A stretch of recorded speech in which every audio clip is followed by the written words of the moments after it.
स्वागत है आप सभी का रंतेश एडू क्लब यूट्यूब चैनल पर। और हम लगातार कक्षा 10वीं गणित सीजी बोर्ड हल कर रहे हैं, जिसमें प्रश्नावली 3 का अंतिम प्रश्न मैं पिछले वीडियो में बता चुका हूं।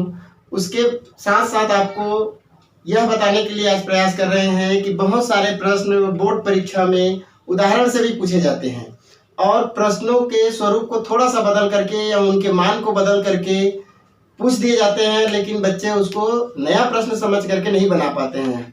ज़्यादा कठिन नहीं होता है, लेकिन चूंकि नया चीज़ रहता है उनके लिए, तो कई बार आपसे गलतियां हो जाती है। तो कुछ महत्वपूर्ण उदाहरण है जिसको आपको बनाने आना चाहिए। केवल नंबर वाला रहेगा तो आपको मैं 4 विधियां बताया हूँ, आप आसानी से हल कर लेंगे।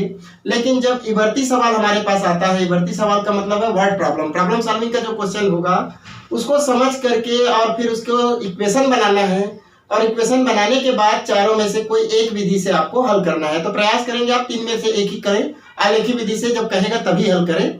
तो ऐसे कुछ उदाहरण आपके पास है। देखिए किताब में मैं देखता हूं तो ऐसा कुछ कठिन प्रश्न थोड़ा सा जिसमें घुमाया हुआ है, हो सकता है आपको कठिनाई जाए, इसलिए मैं समझा दे रहा हूँ। प्रश्न उदाहरण नंबर लेते हैं हम लोग 10वां नंबर को। तो मैं पूरा प्रश्न नहीं लिख रहा हूँ, आपके पास किताब होगी तो आप खोल करके देखिएगा, मैं पढ़ता हूँ और उसके बाद साथ साथ प्रश्न को हल करने का प्रयास करते हैं। देखिए क्या कहता है प्रश्न है हमको कि रीचा और नैना के पास कुछ टॉफियां हैं। साथ साथ बनाते चलें, कितनी टॉफियां नहीं मालूम, कुछ टॉफियां हैं। जब रीचा नैना को 30 टॉफी देती हैं तो रीचा क्या करेंगी, नैना को 30 टॉफी देंगी। तो हम मान लेते हैं सबसे पहले, अंतिम तक प्रश्न में कहता है ना बताइए उन दोनों के पास कितनी टॉफियां हैं, तो उसी को हम मान लेते हैं। तो यहां से हम शुरू करते हैं, आगे तक जाएंगे। हल माना कि रीचा के पास टॉफियों की संख्या x है।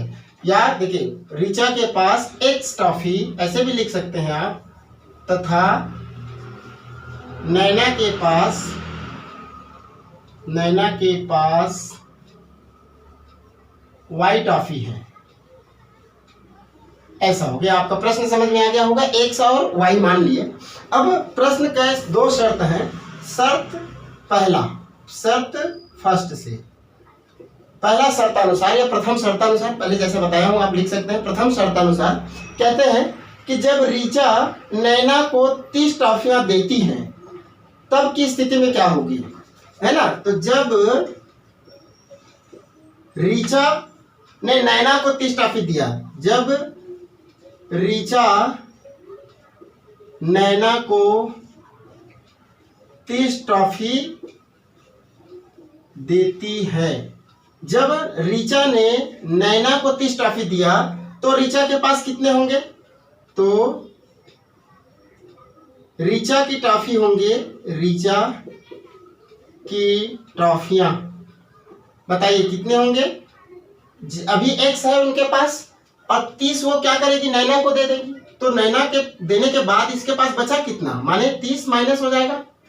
स्वाभाविक सी बात है, रीचा के पास जितना था उसमें से 30 उसने नैना को दिया, तो नैना के में बढ़ेगा तो रीचा के में क्या होगा, कम होगा। तथा नैना के पास कितनी हो गई, नैना की टाफियां हो जाएंगी y+30। ठीक बात है, क्योंकि उन्होंने क्या किया, उसको दे दिया। ठीक है। अब हम प्रश्न कहता है कि नैना के पास रीचा से 2 गुनी टॉफियां हो जाती हैं। तो शर्तानुसार, है ना, शर्तानुसार या प्रश्नानुसार भी कह सकते हैं, शर्तानुसार नैना के पास रीचा से 2 गुनी टॉफी हो जाती है। कभी कभी यही बात समझ में नहीं आता है कि किसमें 2 गुनी होगी। तो आप समझिए रीचा की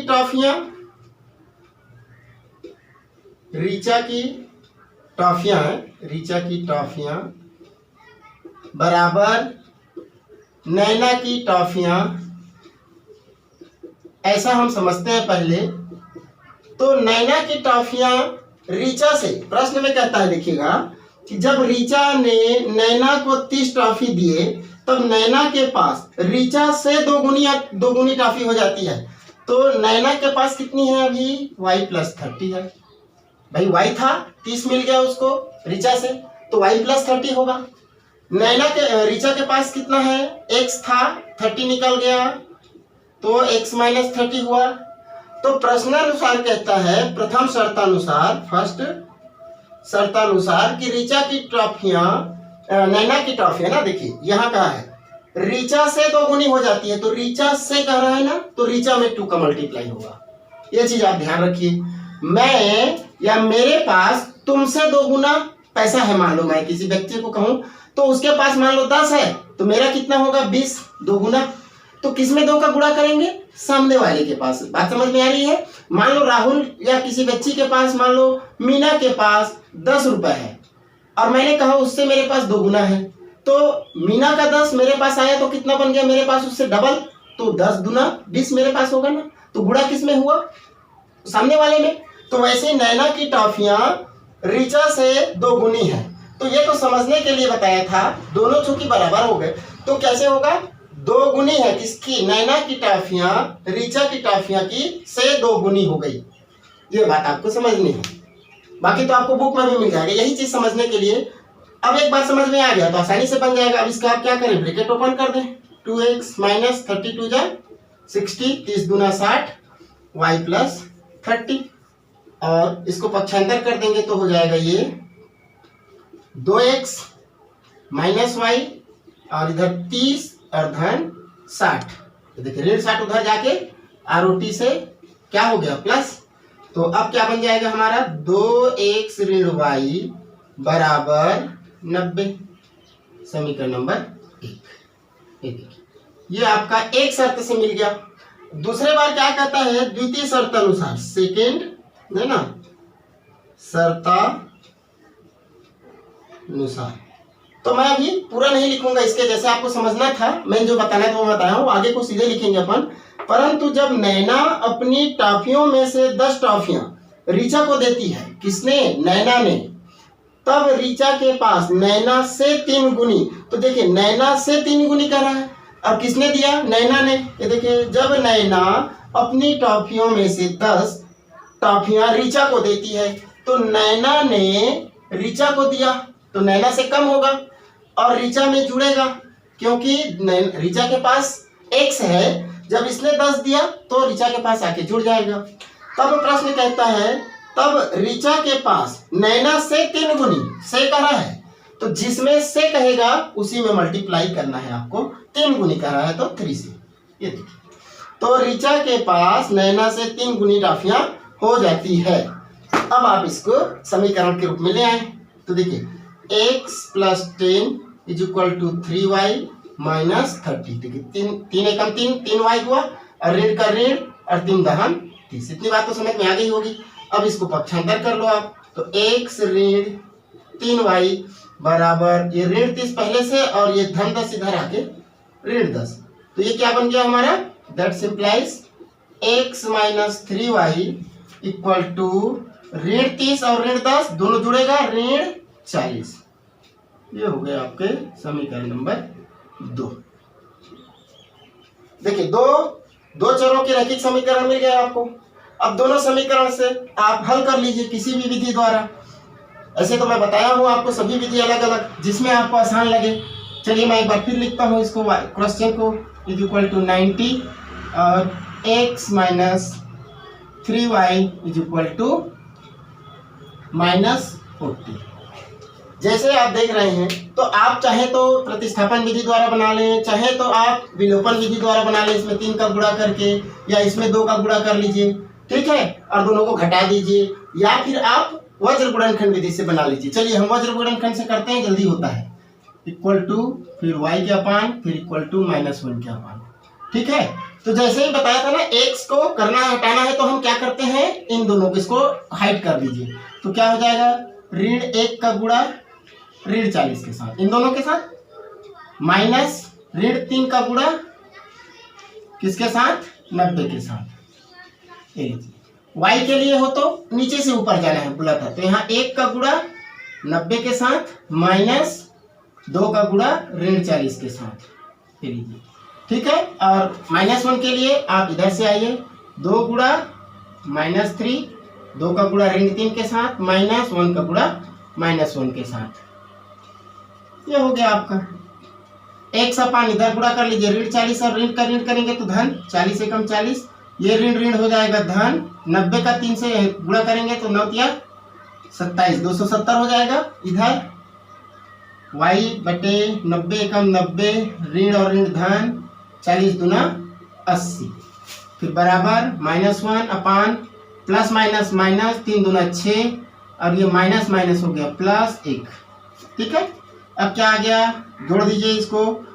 70 में 30 जोड़ेंगे तो 300 हो जाएगा, तो 300 310। इधर हो जाएगा y बटे 0, 8 दूना 16 और 1 17, 170।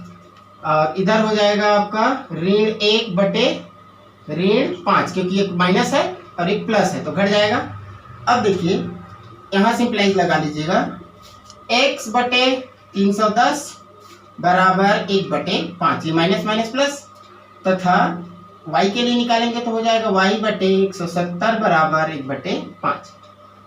पक्षांतर कर देते हैं तो x बराबर कितना निकल जाएगा, 310 ऊपर जाके गुणा बटे 5 और इधर आएगा तथा, तो y बराबर 170 बटे 5। अब इसको आप भाग दे दीजिए, x का मान मिल जाएगा। कितना जाएगा, 5 छक्का 30 और 10 बचा माने 5 दूना 10, और इधर y का मान कितना हो जाएगा, तो y बराबर 5 तिया 15 और 5 चौको 20, 2 बचेगा ना, 5 तिया 15, 2 बचा 0 मिलाए तो 20, 5 चौको 20। तो अतः पूरा उत्तर लिखेंगे तो क्या लिखेंगे, अतः ऋचा के पास 62 व नैना के पास 34 ट्रॉफियां थी। ठीक है, पूरे चैप्टर से आपके कंप्लीट है, मतलब ये चैप्टर कंप्लीट है, एक्सरसाइज 3 तक है। और उसमें कई बार हम लोगों ने प्रश्न को हल किया। इस तरह से आने के बाद दोनों प्रश्न को वज्र गुणनखंड विधि से आप हल कर दिए। यहाँ से आप चाहे तो लिख सकते हैं वज्र गुणन विधि से हल करने पर, वज्र गुणन विधि से।